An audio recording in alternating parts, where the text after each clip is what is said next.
Père de Viva. Viva. Bonjour, chers camarades.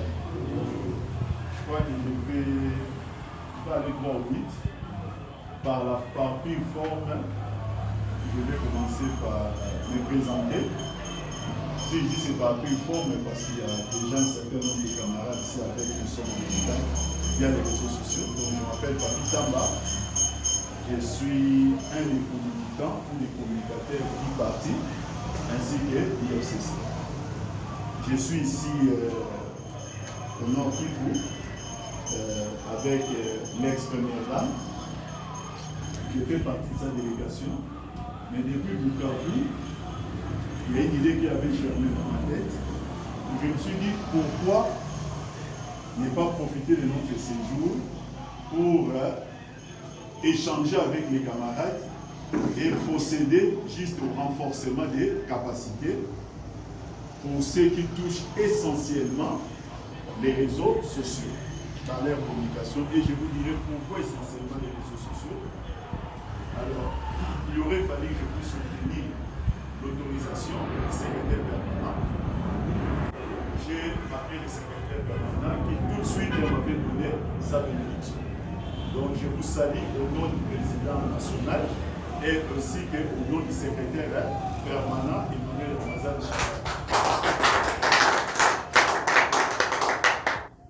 Alors, mon intervention va se scinder sur deux tableaux. La première partie, c'est une manière, c'est quelque chose, je pourrais appeler comme une façon de communication générale. Là, nous pourrions filmer. Mais par contre, la deuxième partie, ça va toucher la stratégie. Et cette deuxième partie, je vais demander au conseil que tout le monde mette son téléphone sur la table, rien que pour la deuxième partie.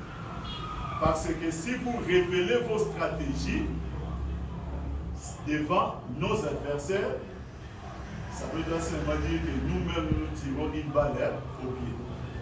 Donc, la deuxième partie sera essentiellement basée sur la stratégie et nous n'aurons pas le droit d'avoir nos téléphones. Alors, pour ce qui est la première partie, c'est que je peux appeler comme ça de communication générale. Je sais qu'il y a un certain nombre de personnes parmi vous, surtout quand nous regardons ce qui se passe actuellement, se posent des questions. Ils se disent, est-ce que le président national ne s'est pas trompé par rapport à ce qui nous arrive aujourd'hui? Est-ce qu'il y avait un problème d'erreur d'appréciation et ainsi de suite? C'est le nez du problème afin de parler d'autre chose. Nous devons essayer de vous éclairer là-dessus. De tout temps, j'ai dit de tout temps, notre parti comme notre famille politique, nous avons toujours fait la guerre contre les impérialistes, pas contre l'Occident. Il faut faire la part des choses. On n'est pas en guerre contre l'Occident parce qu'au sein de l'Occident, il y a des pays et des personnes qui acceptent l'esprit de collaboration avec qui? Avec l'Afrique ou avec les pays démocratiques du Congo. Mais il y a certaines personnes considérées comme étant des impérialistes qui voudraient carrément prendre notre pays et le mettre dans leur poche. Ces gens-là ont des gros moyens. Ils ont la capacité de financer des campagnes de haute envergure contre nous. Et c'est pourquoi nous l'appelons comme étant quoi? Un combat, parce qu'ils sont aussi dans tous les lobbies. Le combat a pris une autre dimension quand? C'est à partir du discours d'investiture de l'ancien président de la République, Joseph Kabila, en 2011.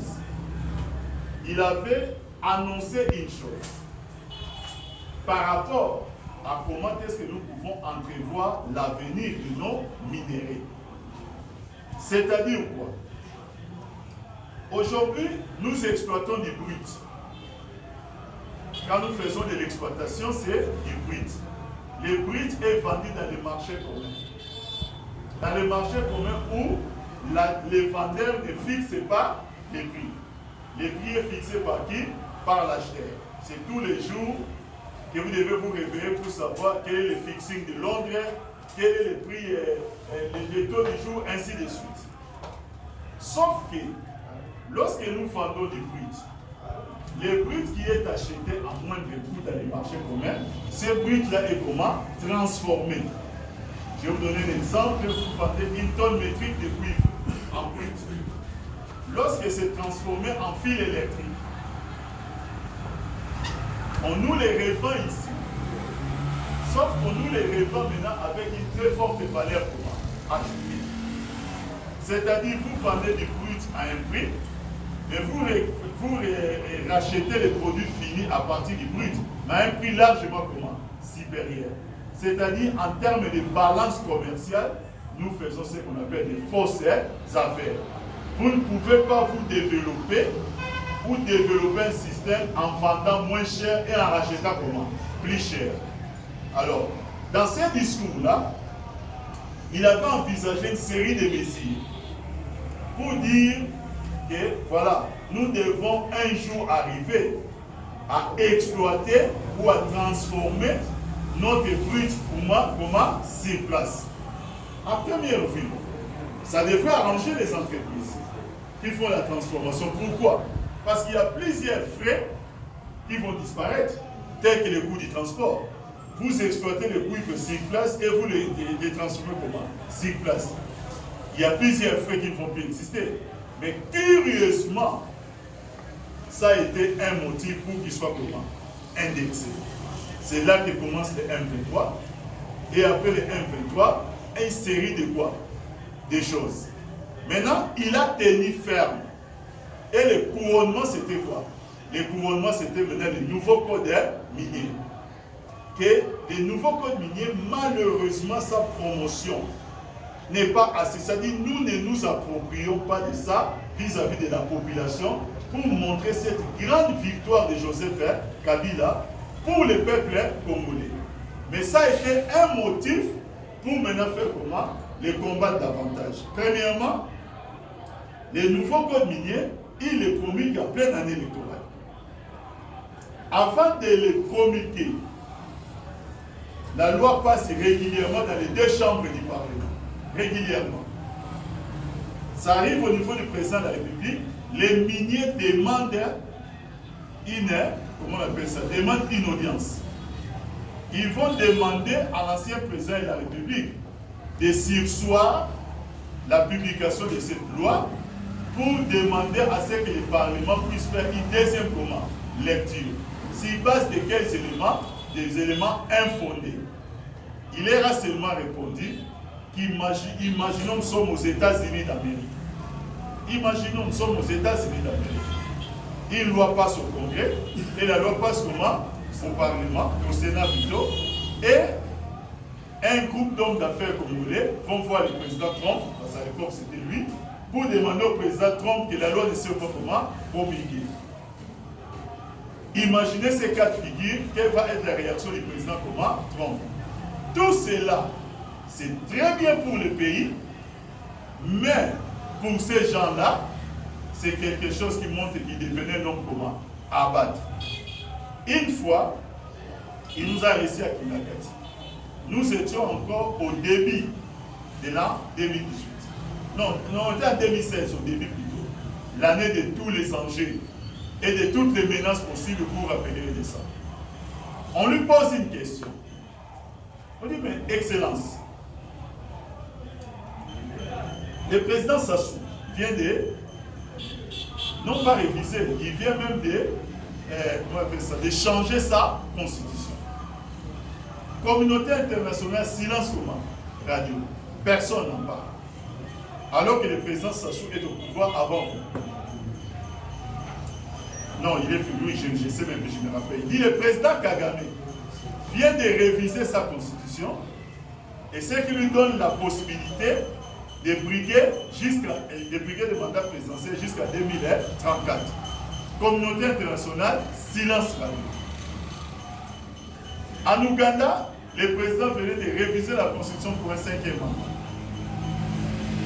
C'était déjà le 3e mandat au Burundi. Et à l'époque, en Angola, c'était la 39e année des pouvoirs de qui? D'Eduardo Santos. Mais quand on va les appeler qui? On va les appeler des émissaires, je ne sais pas qui. Quand ils viennent ici, ils sont nommés pour être émissaires ou représentants de ceci au niveau des Grands Lacs. Mais c'est comme s'ils n'étaient nommés que pour la seule République démocratique du Congo. Leur déclaration, c'est toujours quoi? Kabila avait violé la Constitution. Kabila, que des pressions et des menaces. Alors qu'à côté, il y a des présidents qui l'ont déjà fait, mais aucune pression. Alors, la personne lui dit, mais Excellence, pourquoi ne pas vous aussi donner ce que les autres donnent? Pour qu'on vous laisse comment? En paix. Alors, il lui a posé la question, alors, il faut me dire ce que je dois donner, ce que les autres donnent, parce que moi je ne suis pas au courant de ce qu'ils donnent. Mais après il ajoute en disant, ne vous en faites pas. Je peux leur donner même ma vie, ça ne suffira pas. Ça ne leur suffira pas. Ce qu'ils veulent, c'est le coup. La preuve qu'il avait raison, c'est qu'aujourd'hui, il n'est plus président de quoi? De la République. Sa vie est toujours menacée. Les nouveaux codes miniers qu'il a laissés, les tenanciers de l'actuel pouvoir, aucune promotion, aucune. Il a laissé des outils au bénéfice du peuple congolais, mais personne ne fait la promotion de quoi? De ces outils. Parce que les ennemis du code minier, ou ces impérialistes, qu'est-ce qu'ils ont fait? Ils ont détourné maintenant pour aller chercher des soutiens comment? Ailleurs. Et c'est là que nous disons chaque fois, la lutte fait comment? Continue. Alors, arrivé en 2018, il y avait déjà tout un plan mis en place. Ce que nous vivons aujourd'hui, à l'époque, il faut considérer que c'était une victoire.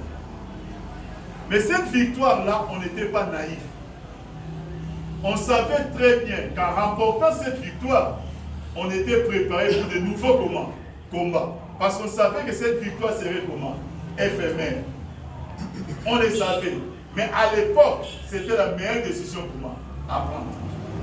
Est-ce que vous me suivez là? À l'époque.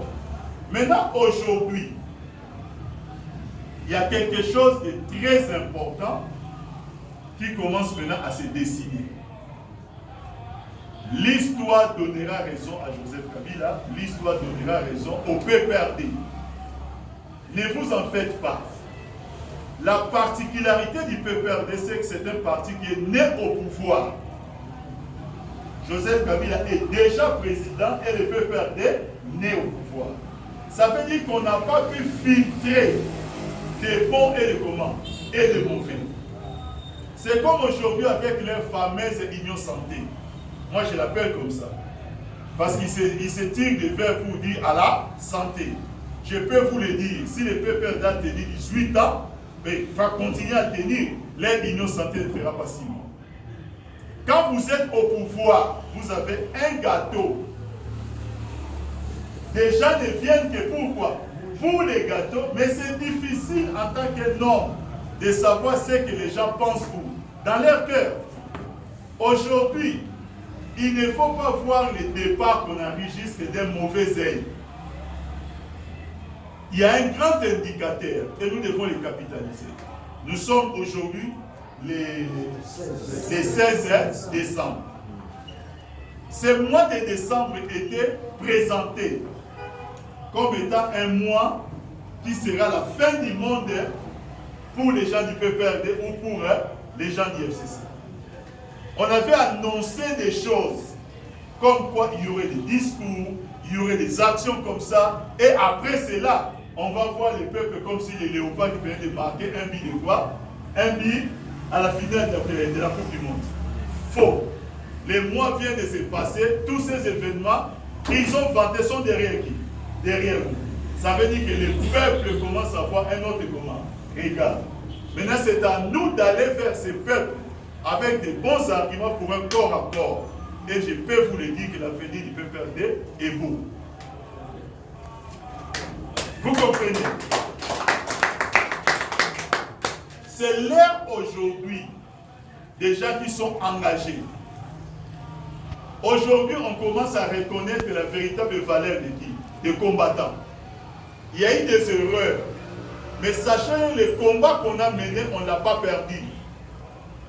Porter Joseph Kabila jusqu'à la fin de son mandat, chers amis, ce n'était pas une épreuve facile. Tout était mis en place pour écouter le mandat de qui? De Joseph Kabila. Que ce soit par la rue, que ce soit par des coups d'État, que ce soit par plusieurs choses. Remarquez une autre chose. Nous sommes en 2017, 2017, 2018. C'est tous les jours qu'on peut se réveiller, on apprend que ça tire là-bas. On va se réveiller un jour, oh non, un commissariat a été braqué. Oh non, en plein midi, mais on voit des gens avec des bandelettes comment? Rouges. Ils sont partis au marché là-bas, la pauvre administratrice de territoire, plutôt des marchés, a été comment? Assassinée, abattue. Né-moi dans ces mines qui se valent de la prison avec 4000 autres comment? Détenus. Personne n'a été en mesure de dire jusqu'à ce jour où est-ce qu'il était et quelle est cette artillerie lourde qui avait fait qu'il puisse comment? S'évader de la prison. À un moment, on disait même c'est un génie. Kabila, à un autre moment, non, Kabila a tué menacé. Un jour, ce n'est pas un kabiliste qui l'a vu réapparaître.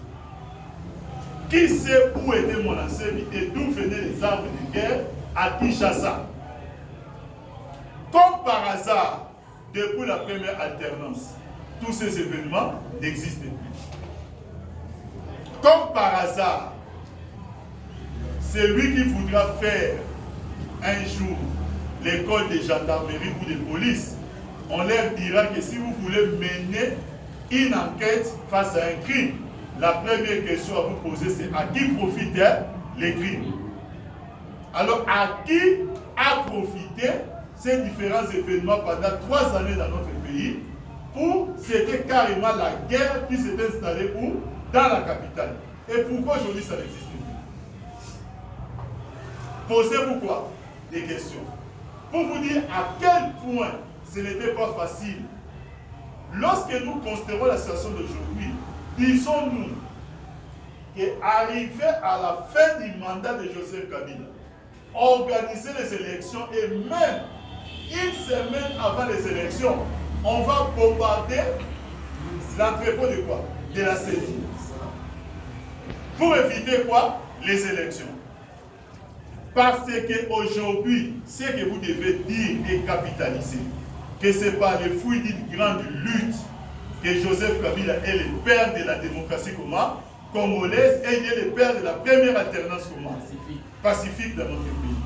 Il aurait fallu qu'il puisse y croire. Même après les élections, ces 8 chefs d'État ont demandé à ce que la Cour constitutionnelle ne valide pas quoi?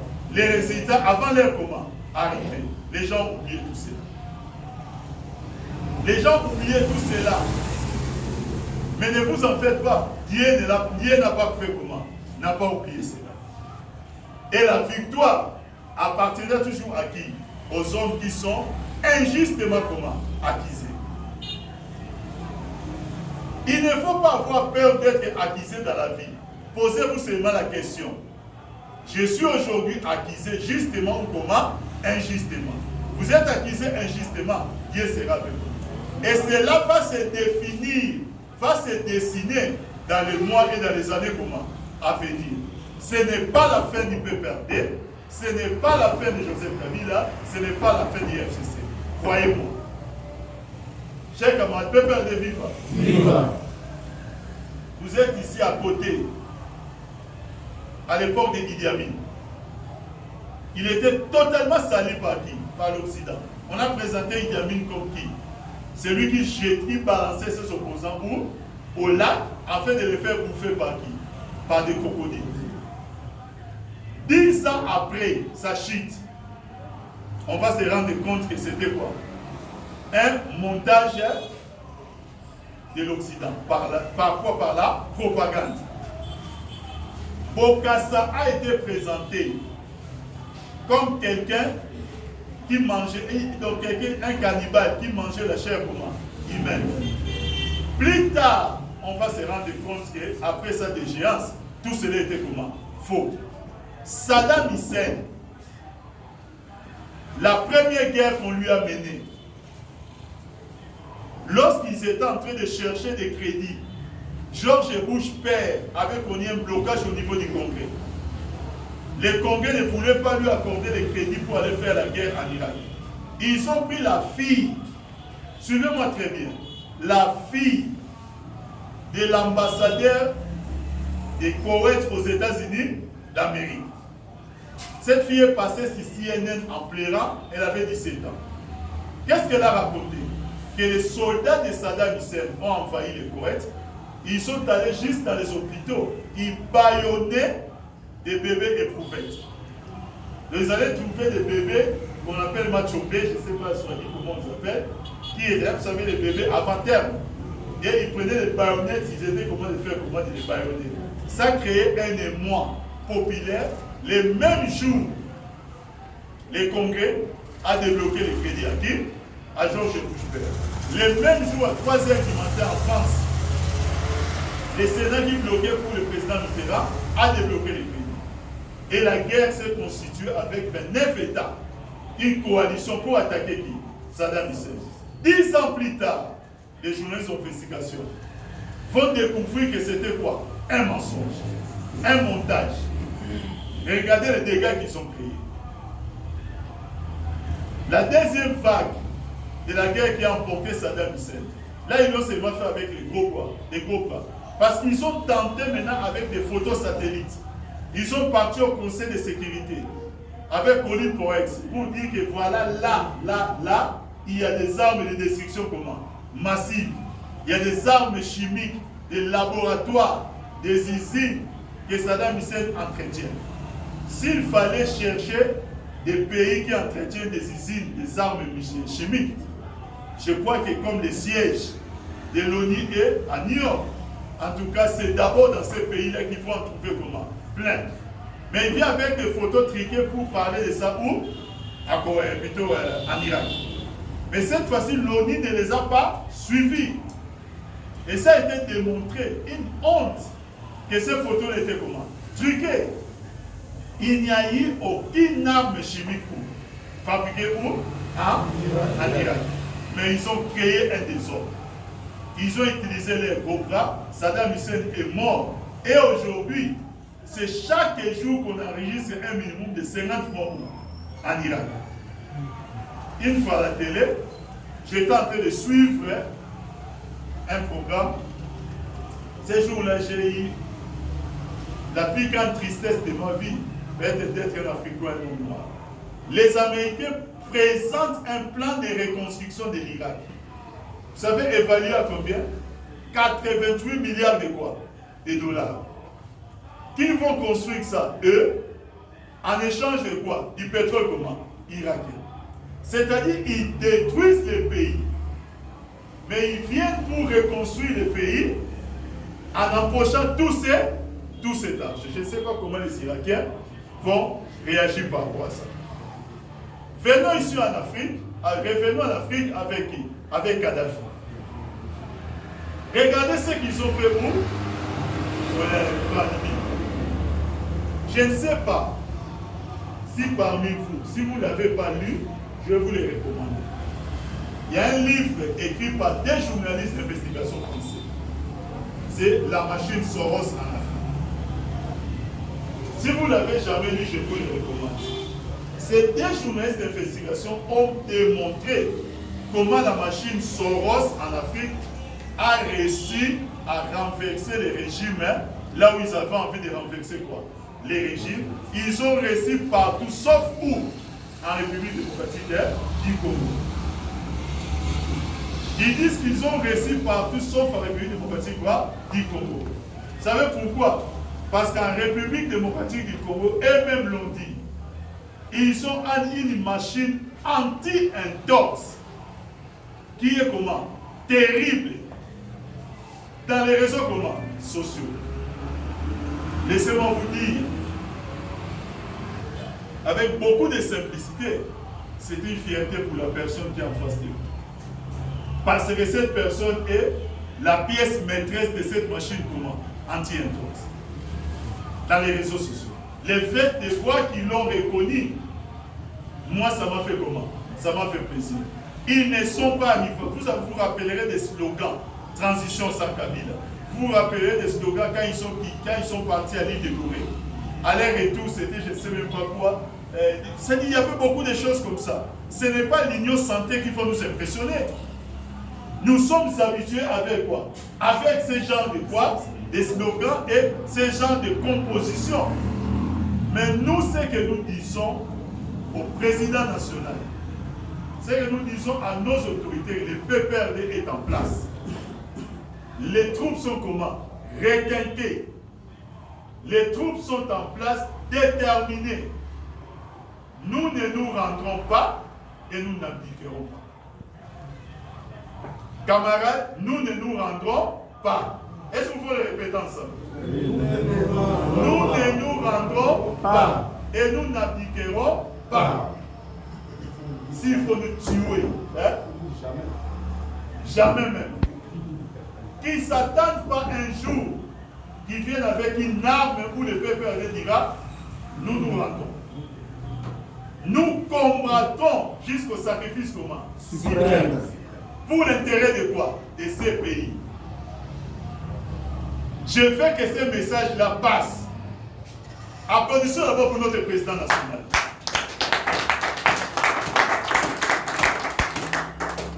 Vous savez, il y a un journaliste,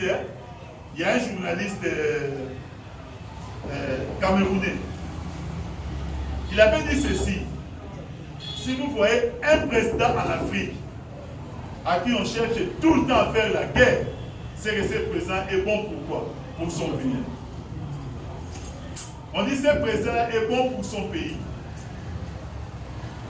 Dans notre pays ici, on nous a arraché des gens qui avaient la fibre nationaliste chez eux et nous plairons jusqu'aujourd'hui.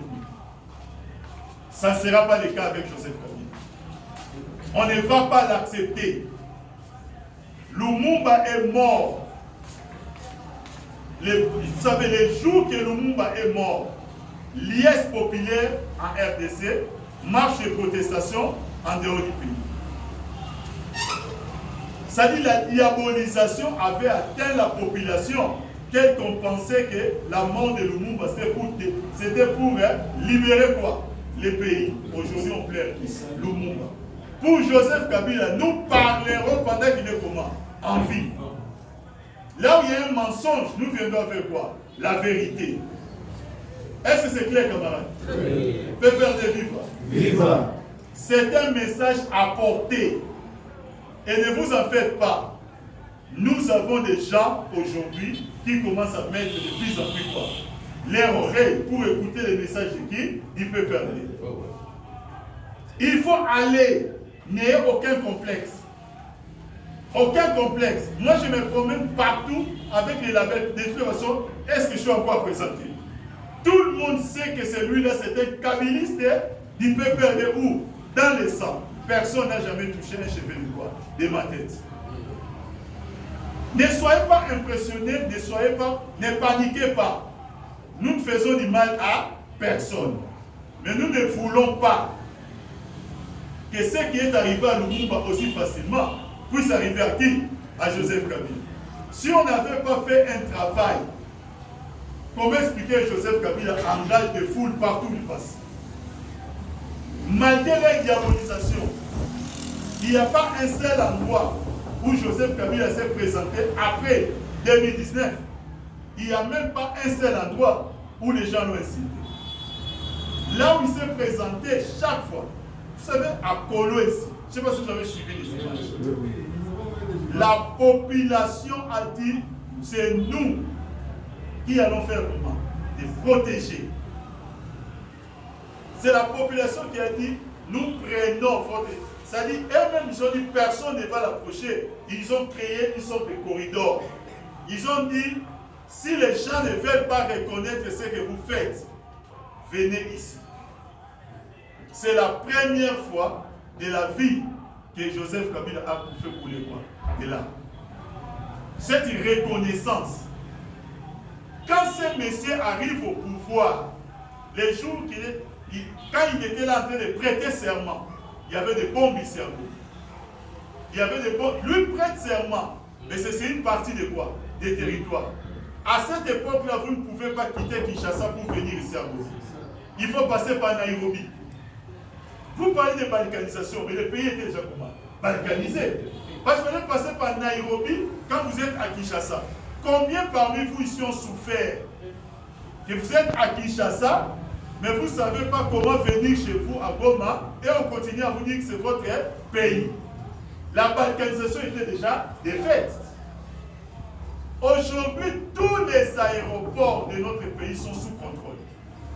Il n'y a pas un seul aéroport où vous devez d'abord passer par un autre aéroport avant d'atteindre quoi? Cet aéroport. C'est 2 heures à vol d'oiseau ici, Kinshasa. Mais Guémena, 45 minutes. Mais il faut passer par la République centrafricaine. Ici, au Kisangani, tout ça, il faut passer par l'Ouganda. Les gens ont oublié tout cela. Et on va dire Joseph Kabila avait balkanisé le pays. Balkaniser, c'est additionner ou soustraire. Il trouve 47% du territoire, il ramène 100% des quoi? Des territoires sous contrôle, et on dit qu'il fait balkaniser. Balkaniser, c'est qu'il trouve 47%, il devait laisser combien? Peut-être 30. Nous avons un message à porter à la population. Ne fermez pas vos bouches, camarades. Communicateurs, c'est l'ère du corps à corps. C'est vrai que nous allons parler des stratégies des réseaux sociaux. C'est vrai qu'il y a la télévision. Mais la communication de proximité. Faites comme les témoins de Jéhovah. Évangélisez. Faites du corps à corps. Vous pouvez convaincre seulement 3 personnes dans un deuil.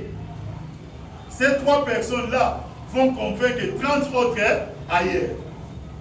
Parce qu'aujourd'hui, les gens ont ignoré comment? Film. Pour écouter. À l'époque, ils n'avaient pas d'éléments de comparaison. À l'époque, ils n'avaient pas. Ils se disaient seulement que Joseph Kabila a détruit. Mais aujourd'hui, ils peuvent comparer entre ce qui était fait et ce qui est en train de comment?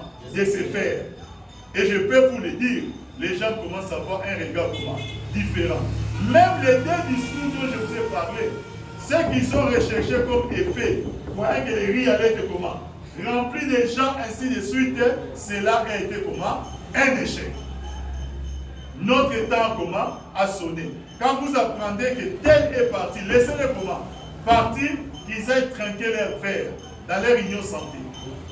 Qu'ils se disent bonne santé, qu'ils trinquent leur verre. Mais ça sera de courte comment? Durée. Parce que ça, entre eux-mêmes, ils ne sauront pas gérer quoi? Les ambitions. Nous les connaissons. Qui parmi vous ici? Nous sommes à Goma. À Goma ici, qui ne connaît pas Julien Palou? À Goma ici, qui ne connaît pas Bahati? Je parle de vous qui vivez où? À Goma. Vous les connaissez? Vous croyez que ces gens de l'Union Santé? Je ne veux pas en dire plus. Peuple de vivre.